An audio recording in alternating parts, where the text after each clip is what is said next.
So once the shopper discovers they have a need that can be satisfied by making a purchase, they enter the next stage, which is the information search stage. In this stage, they search for information about different products, and they end up with what we call a consideration set, the set of items that they consider purchasing. The consideration set is usually a limited set. It's sometimes only as many as 3 or 4 items that a consumer will really consider making a purchase from. And this consideration set is different than an evoke set. If you think about the overall set of products, let's take a soft drink category in a traditional supermarket. There may be in the total set, in the total product class, maybe 50 different brands of soft drinks. But if I asked you how many of those different brands could you name, you might only be able to name 20 or 30 perhaps. That's your evoke set, the number of brands that you can remember without any help. From that evoke set, you may only consider a few brands in your consideration set. So you start from the total category, 50 brands, go down to an evoke set, 30 brands, and you're finally down to a consideration set that's maybe only 3 or 4 brands. From that consideration set, you may only choose to purchase 1 or 2 brands. So the brands get winnowed down very quickly. And this is a stage that many, many brands get knocked out of consideration. It's very important for the consumer to ultimately consider your brand. How does a brand end up in the consideration set? Well, all brands that exist in the product class are in the total set. But then to get winnowed down to the consideration set, there's usually 2 different processes.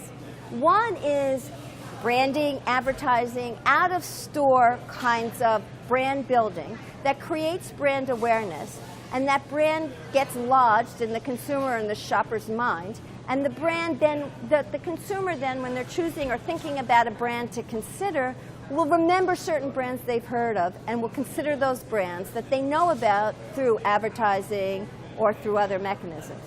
Another way a brand gets considered is in the store. So when you go in the store, you may see the brands that are on the shelf and you'll consider those brands. In the brands that you get that come in from advertising, those brands are what I called your evoke set. I tell you to name a number of different brands and you can remember certain brands. That's because previously you've seen some advertising. That's your evoke set. There are also some brands that you don't really remember right now, but you have seen before. They're ones you don't recall. And then I can do some kind of trigger or some kind of aided recall to get you to remember those brands.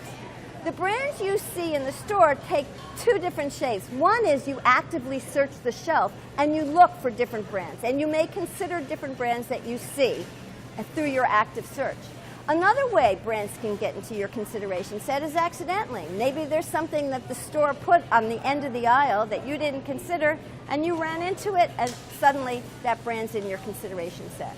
But this is a very, very important stage for brands to remain. When consumers, if you're not in the consumer's consideration set, then the consumer will never consider you. By the way, again, in this omni-channel world, there's new opportunities to get brands considered in the set. Not only in stores, in physical stores, will consumers see what's on the shelf, but more and more there are kiosks. There's terminals and tablets in the store where you can search online for something, and so brands can get in the consideration set between that online and offline experience with in-store personal recommendations or displays, or a salesperson could suggest something. Similarly, if you're shopping online through different kinds of search processes or display ads or something that's done online, you can get your brand in the consideration set. So traditional advertising creates brand awareness. All the big ads that we see create brand familiarity. The big brands that you know that are in your consideration set, for example, Nike might be in your consideration set for sports shoes, or Coke may be in your consideration set for soft drinks. These are big, big brands where advertising created that heavy-duty brand awareness. The other way, though, to create brand awareness is in a store. And sometimes we see some of these brands create awareness for their brand by doing flagship stores. So there's a big, beautiful Apple store in New York City, There's a big Ralph Lauren mansion in New York City, and part of the goal is not only to sell you products, but to create brand awareness for those brands so you consider those brands next time you make a purchase. There's also online flagship stores. One of the best flagship stores that I've seen recently online, and what I mean by that is a website store, is the Burberry site. Maybe you can go to the Burberry site after this session and take a look at what they do to create brand awareness for their brand Burberry, and so that when you're in the market for overcoat, you might consider the brand Burberry. So another way that consumers or shoppers can identify brands to be in their consideration set is in the store through external search. And at that point, what the marketer really needs to pay attention to is actually what drives consumer attention. What will consumers notice? And some of the things that make a difference for what consumers notice is how they come into the store. What is their goal? So if they come into the store with a taxonomic goal, like let's buy some ketchup, they tend to go right to the category, and then they'll tend to buy brands that they've already thought of before. But if they come into the store, like a store like this, with the goal, let's get something for dinner, they're very much influenced by what's in the store. They also can be very influenced by social influences. Maybe right before they came into the store, somebody on Facebook had a status that said, I just had a terrific experience and I purchased a such and such product. That could make a difference. Consumer reviews can make a difference. And in-store salespeople make a big difference as to what brands might be put into a shopper's consideration set. But another way to get customers' attention is what you put on the shelf. And in this way, you might use different packaging cues, you can use different shelf cues, you can use signs, you can use color to get customers' attention. And it's very important that when you use these different cues, that consumers not only pay attention to what you're doing, but that they get it. So for example, one very striking way to get consumers' attention is to use color blocking. You can do it with packaged goods, and if all the other products in your category are black or white or some neutral colors, and you come in with a bright green or a bright purple, the consumers are going to pay attention to it.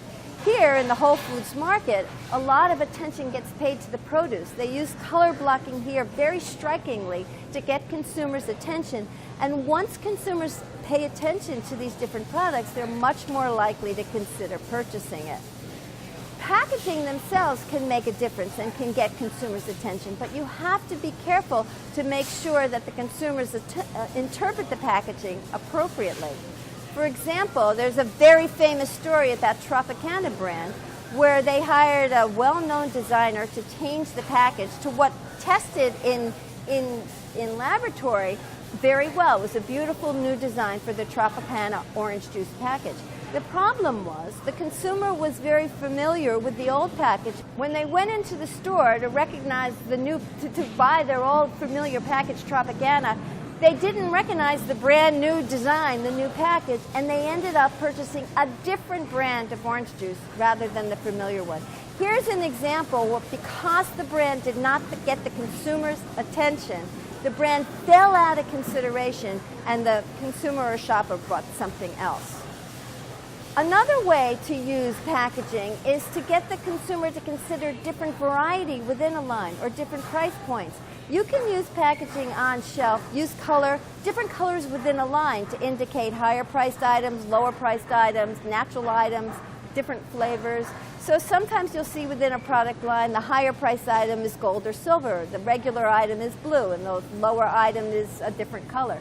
Or you may see colors being used to show different flavors, or whether or not it's gluten-free or natural. And this is a way that you can get consumers' attention and get consumers to consider multiple items within a set by packaging on the shelf.